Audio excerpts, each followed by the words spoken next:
Lah ni giliran hampa pula menjadi adakah menjadi pemain bola sepak terbaik itu asal daripada kasut, bakat, konsisten, atau ia satu anugerah daripada lahir ni? Jadi hampa yang pilih mana salah satu daripada banyak. Hampa nak tahu dulu Kedah dan Perlis ni banyak bakat pemain bola sepak yang hebat. Mereka bermula dengan kaki ayam tanpa kasut bola. Kaki ayam main kat bendang tanpa nama, hanya hobi yang suka bermain bola.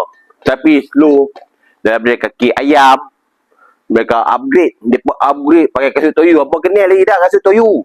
Nah, kasut toyu. Lepas kasut toyu barulah mereka jumpa semua kasut-kasut bola yang lebih sesuai.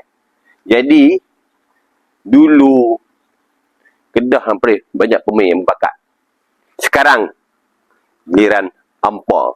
Lah ni giliran hampa pula menjadi bakat yang terhebat dalam bola sepak negara kita.